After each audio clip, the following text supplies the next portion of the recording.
friends, I am Jamin. I welcome you all on my channel English for All.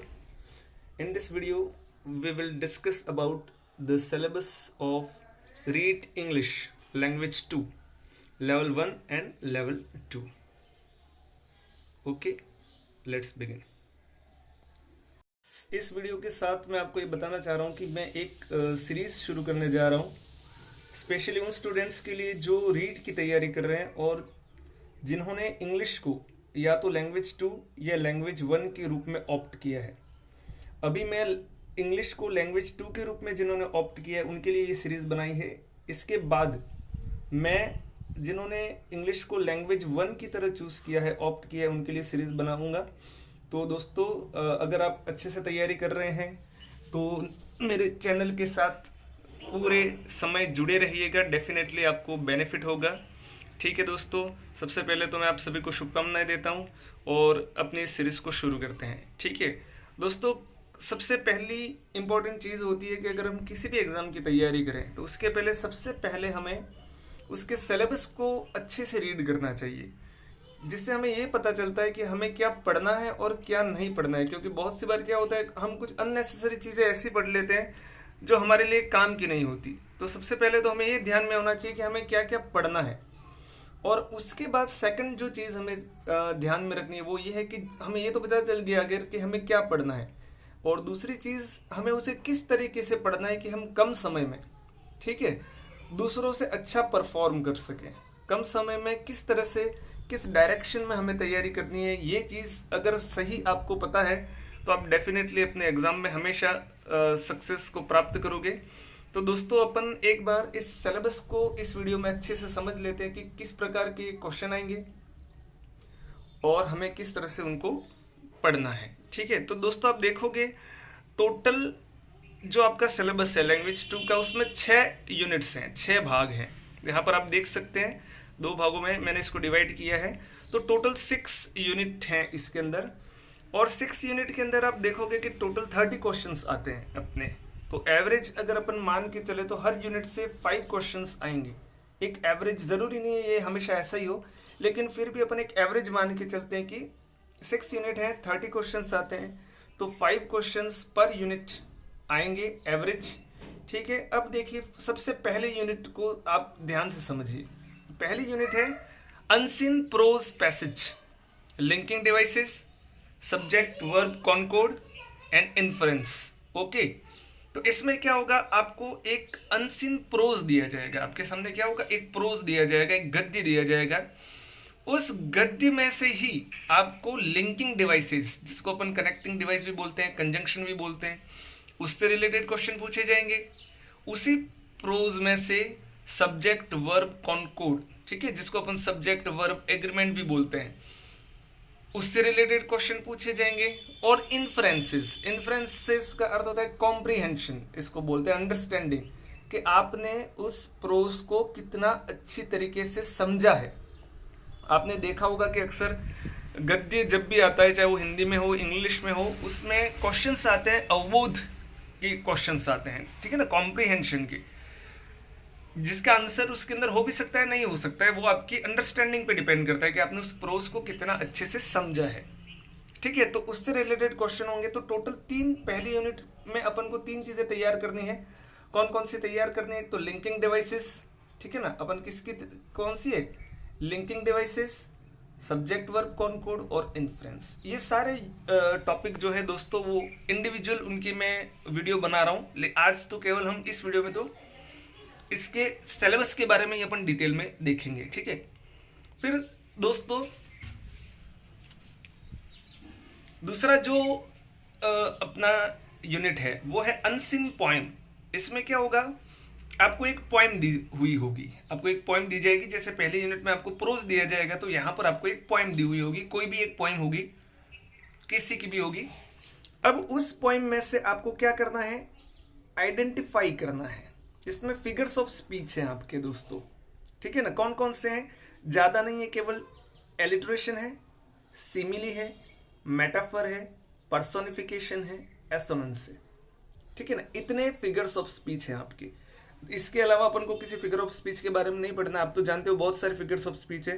लेकिन हमको alliteration के बारे में पढ़ना है, सिमिली के बारे में पढ़ना है, मेटाफर के बारे में पढ़ना है, पर्सोनिफिकेशन के बारे में पढ़ना है, एसोनेंस के बारे में पढ़ना है, ठीक है ना। तो उस पोएम में से अपन को एग्जाम्पल को आइडेंटिफाई करना है। वो उस पोएम की कोई एक लाइन दे देगा सपोज, और आपको ये पूछ लेगा कि इसके अंदर कौन सा फिगर ऑफ स्पीच है, एलिट्रेशन है या सिमिली है या मेटाफर है या पर्सोनिफिकेशन है या एसोनेंस है। पहला तरीका तो ये होता है। और दूसरा तरीका ये होता है कि हो सकता है वो एलिट्रेशन है, तो एलिट्रेशन की डेफिनेशन, उसके कैरेक्टरिस्टिक्स, उसके फीचर्स से रिलेटेड आपको कोई क्वेश्चन पूछ ले, ठीक है। और दूसरा जो लास्ट आता है वो है राइम स्कीम, जिसको अपन बोलते हैं। हर पोएम, आपको पता हो तो हर पोएम की दोस्तों कोई ना कोई एक राइम स्कीम होती है, ठीक है। उसके बारे में जो वीडियो है उसमें मैं आपको डिटेल में बताऊंगा। तो अपन को उस पोएम की राइम स्कीम के बारे में इसका भी एक क्वेश्चन डेफिनेटली आता है। वो उस पोएम की या तो कोई 4 लाइनें आपको दे देगा, या हो सकता है पूरी पोएम की राइम स्कीम के बारे में वो आपको पूछ ले कि भाई इस पूरी पोएम की राइम स्कीम क्या है, या फिर वो आपको पूछ ले कि फर्स्ट स्टांजा की राइम स्कीम कौन सी है, या फिर वो आपको पूछ ले कि इस पोएम की लास्ट स्टांजा जो है उसकी राइम स्कीम क्या है। तो ये होगी सेकंड यूनिट दोस्तों। तीसरी यूनिट जो है उसमें ना तो आपके पास कोई प्रोज होगा ना आपके पास कोई पोएम होगी, ये इंडिविजुअल क्वेश्चंस आएंगे। किसके रिलेटेड आएंगे, तो एक तो है अपना मॉडल ऑक्सिलरीज, ठीक है ना। जितने भी मॉडल्स हैं, मे, कैन, कुड, विल, वुड, है ना, इसको डिटेल में पढ़ेंगे अपन। तो मॉडल्स से रिलेटेड आपके क्वेश्चंस होंगे, वो fill in the blanks type के हो सकते हैं, ठीक है, या मॉडल्स के इंडिविजुअल यूज के बारे में हो सकते हैं। दूसरा फ्रेजल वर्ब्स एंड ईडियम्स। दोस्तों ये जो टॉपिक है ये बहुत इंपॉर्टेंट टॉपिक है, ये बहुत ज़्यादा रोल प्ले करता है, क्योंकि ये एक ऐसी चीज़ है दोस्तों जिसको आपको कोई सिखा नहीं सकता, ये हमको याद करने होते हैं हमेशा, ठीक है ना। और ये डिपेंड करता है हमारी वोकेबलरी पे, हमारा वोकेबलरी वाला जो पोर्शन है वो हमारा कितना स्ट्रांग है। तो दोस्तों मैं आपको सजेस्ट करूंगा कि एक habit as a student of English, एक हैबिट हमारी हमेशा होनी चाहिए कि हमें एवरी डे एटलीस्ट 5 मीनिंग याद करने चाहिए, और उसकी एक अलग से नोटबुक बनानी चाहिए। मेरी हैबिट है दोस्तों, मैं आज भी इसको फॉलो करता हूँ, और आपको भी मैं यही सलाह दूंगा। आपकी अगर वोकेबलरी अच्छी है तो ये समझ लेना you have won the half battle in the beginning. आप शुरू में ही आपका आधा युद्ध जीत लोगे, क्योंकि मैक्सिमम क्या होता है कि अक्सर हम क्या करते हैं, कोई क्वेश्चन आ जाता है, उसमें कोई एक ऐसा वर्ड आ जाता है जिसका मीनिंग हमें पता नहीं होता है, तो उस कारण से दोस्तों हम उस पूरे क्वेश्चन को समझ नहीं पाते, और इस कारण हम उसको आंसर उसका हम गलत दे देते हैं। और जब बाहर निकल के अगर कोई हमें कहता है कि यार इस मीनिंग का तो ये अर्थ था, तो फिर अपन को तुरंत में ध्यान में आ जाता है कि अरे यार ये तो मेरे को आता था। तो ये कब क्यों हो पाता है, क्योंकि हम उस क्वेश्चन को समझ नहीं पाते। तो दोस्तों अपनी वोकेबलरी को डेफिनेटली बिल्डअप कीजिएगा। ये दोनों भाग जो हैं, फ्रेजल वर्ब्स एंड इडियम्स, हालांकि मैं आपको इंपॉर्टेंट जो फ्रेजल वर्ब्स हैं, इडियम्स हैं, वो मैं अच्छे से आपको करवाने की कोशिश करूंगा, लेकिन फिर भी मैं आपको सजेस्ट करता हूँ प्लीज़ एवरी डे 5 वोकेबलरी आपको बिल्डअप करनी है। कम से कम 2 फ्रेजल वर्ब्स किसी अच्छी सी बुक से आप इसे ज़रूर याद कीजिएगा। कोई ऑथेंटिक बुक ले लीजिएगा, रेन एंड मार्टिन की है या फिर कृष्णा स्वामी की अगर आपके पास है, एन कृष्णा स्वामी की, तो उसकी थॉमसन एंड मार्टिन अगर है तो वहाँ से दोस्तों फ्रेजल वर्ब्स और इडियम्स को आप प्लीज़ अभी से शुरू कीजिएगा, ठीक है। और फिर आते हैं अपने लिटरेरी टर्म्स। लिटरेरी टर्म्स भी आपके 4 ही हैं, ज़्यादा नहीं है। एलेजी है, सोनेट है, शॉर्ट स्टोरी है और ड्रामा है। तो इनके फीचर्स, इनके करेक्टरिस्टिक्स के बारे में क्वेश्चन पूछे जाएंगे। जैसे कि एलेजी है तो एलेजी की क्या क्या करेक्टरिस्टिक्स होती हैं मैं आपको बताऊंगा। सोनेट है तो किस टाइप, क्या क्या टाइप होते हैं सोनेट के, कौन कौन सी राइम स्कीम होती है उसमें, वो सारी चीज़ें इससे रिलेटेड क्वेश्चन पूछे जाते हैं। शॉर्ट स्टोरी है उससे रिलेटेड, ड्रामा है उससे रिलेटेड, ठीक है। ये तो बात हुई अपने फर्स्ट 3 यूनिट की। अब अपन लास्ट 3 यूनिट्स जो हैं, अब दोस्तों ये वाला जो पॉइंट है, ये वाला जो टॉपिक है, ये अक्सर स्टूडेंट्स को बहुत प्रॉब्लम क्रिएट करता है, लेकिन मैं इसको आपको अच्छे से समझाऊंगा दोस्तों, इसलिए चिंता बिल्कुल मत कीजिएगा। Basic knowledge of English sounds and their phonetic transcription, ठीक है। ये पूरी की पूरी यूनिट दोस्तों फोनेटिक्स से रिलेटेड है, ठीक है ना।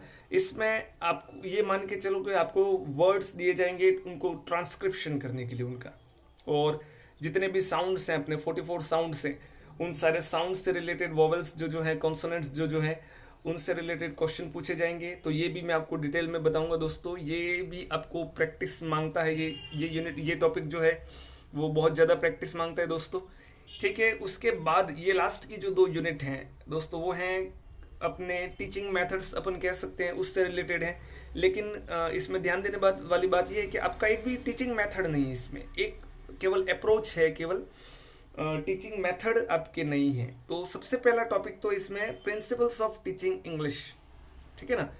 अंग्रेजी शिक्षण के सिद्धांत, मेन प्रिंसिपल्स कौन से, किन किन प्रिंसिपल्स को अपन को ध्यान में रखना है वाइल टीचिंग इन क्लासरूम में पढ़ाते समय, तो अपन को ये देखना है। मैं पढ़ाऊंगा दोस्तों आपको अच्छे से। दूसरा है communicative approach to English language teaching. अपन ये कह सकते हैं कि केवल ये एक मेथड आपका है, बाकी आपके कोई दूसरे मेथड्स नहीं है। जैसे कि सेकंड ग्रेड में होते हैं डायरेक्ट मेथड है, इनडायरेक्ट मेथड है, आपका कोई स्ट्रक्चरल अप्रोच है, वो सब है, लेकिन इसमें आपके कुछ भी नहीं है। आपकी केवल एक अप्रोच है, आपकी communicative approach to English language teaching. और आपको ध्यान में इसको अपन CLT भी बोलते हैं, कम्युनिकेटिव लैंग्वेज टीचिंग, जो आजकल एजुकेशन फील्ड में बहुत ज़्यादा यूज़ हो रहा है इसका, CLT का। तो वो आपकी कम्युनिकेटिव अप्रोच है। दूसरा है चैलेंजेस ऑफ टीचिंग इंग्लिश। तो what are the difficulties, what are the problems that a teacher faces while teaching English, ठीक है, स्पेशली इन इंडिया। अपने यहाँ पर भारत में एक टीचर जब इंग्लिश लैंग्वेज, क्योंकि इंग्लिश एक यहाँ अपने तो सेकंड लैंग्वेज का दर्जा है इसको, लेकिन अपन कह सकते हैं कि एक फॉरेन लैंग्वेज है, एक सेकंड लैंग्वेज है, इसको पढ़ाने में एक टीचर को क्या क्या प्रॉब्लम्स फेस करनी पड़ती है एक्चुअल क्लासरूम टीचिंग में। व्हाट आर द प्रॉब्लम्स, तो वो डिफर करती हैं अलग अलग एरियाज़ के अनुसार। अपन उन चैलेंजेस के बारे में भी देखेंगे। और फिर आपका है लैंग्वेज डिफ़िकल्टीज़। लैंग्वेज में कौन कौन सी किस किस प्रकार की डिफ़िकल्टीज़ आती है, तो वो 2 प्रकार की डिफ़िकल्टीज़ अपन को ध्यान में रखनी है। एक तो एरर्स हैं, ठीक है ना, यानी कौन कौन सी गलतियाँ स्टूडेंट्स करते हैं या कौन कौन सी गलतियाँ मतलब हो जाती है उनसे अंग्रेज़ी सीखते वक्त, वो अपन को देखनी है। और एक डिसऑर्डर्स दोस्तों, यानी लैंग्वेज को प्रोड्यूस करने में क्या क्या कठिनाइयाँ किसी किसी स्टूडेंट्स को आती हैं, मतलब फिजिकल डिसऑर्डर्स हैं ये, या मेंटल डिसऑर्डर्स जो भी होते हैं, जिसके कारण से इंग्लिश लैंग्वेज को प्रोड्यूस करने में एक स्टूडेंट को डिफ़िकल्टी फेस करनी पड़ती है। तो वो सारी चीज़ें भी अपन को देखनी है दोस्तों, ठीक है। और 6th जो यूनिट है आपकी, वो है मेथड्स ऑफ इवेल्यूएशन, ठीक है ना। ये बहुत इंपॉर्टेंट 2 टॉपिक है दोस्तों। मेथड्स ऑफ इवेल्यूएशन यानी मूल्यांकन जिसको अपन कहते हैं। तो टीचिंग आफ्टर टीचिंग इवेल्यूशन यानी आप अपने स्टूडेंट का मूल्यांकन कैसे करेंगे, what are the techniques, what are the methods that you will adopt, ठीक है, टू इवेल्युएट योर टीचिंग और द स्टूडेंट्स लर्निंग। आपका जो शिक्षण आपने किया है, बच्चों ने जो अधिगम किया है, उसका मूल्यांकन आप कैसे कर सको, जिससे आपको पता चल सके कि आपका जो शिक्षण है, आपकी जो टीचिंग है, वो कितनी सक्सेसफुल हुई है, ठीक है। तो वो अपन को देखेंगे अपन मेथड्स ऑफ इवेल्यूशन में। और उसके बाद लास्ट स्टेज जो आती है, आपको पता है टीचिंग लर्निंग प्रोसेस की, वो है रेमेडियल टीचिंग, जिसको अपन बोलते हैं उपचारात्मक शिक्षण। यानी इवेल्यूशन के बाद आपको पता चल जाता है कि भाई स्टूडेंट्स के अंदर क्या क्या ड्रॉबैक्स, क्या क्या कमियां रह गई हैं, और उन कमियों को आप सुधारने के लिए आप क्या उपचारात्मक टेक्निक्स, क्या रेमेडियल टेक्निक्स आप यूज़ करोगे, तो वो रेमेडियल टीचिंग होता है, ठीक है दोस्तों। इस सीरीज़ में मैं अभी केवल लैंग्वेज 2, इंग्लिश को लैंग्वेज 2 के रूप में किया है दोस्तों। ये सारे टॉपिक्स कंप्लीट होने के बाद में लैंग्वेज 1 जिन्होंने ऑप्ट किया है इंग्लिश को एज अ लैंग्वेज 1, उनके लिए मैं एक सीरीज़ बनाऊंगा दोस्तों। तो डेफिनेटली आपको फ़ायदा होगा। मेरे इस पूरी सीरीज़ को आप ज़रूर देखिएगा, और मेरे वीडियोस अगर आपको पसंद आए दोस्तों तो उनको लाइक ज़रूर कीजिएगा, और मेरे चैनल को डेफिनेटली सब्सक्राइब कीजिएगा दोस्तों, ठीक है। तो चलिए मिलते हैं नेक्स्ट वीडियो में, अपन नए सिरे से टॉपिक टू टॉपिक इसको एनालिसिस करेंगे, ठीक है दोस्तों। तब तक के लिए व्यस्त रहिए, मस्त रहिए और पढ़ते रहिए। Okay, thank you.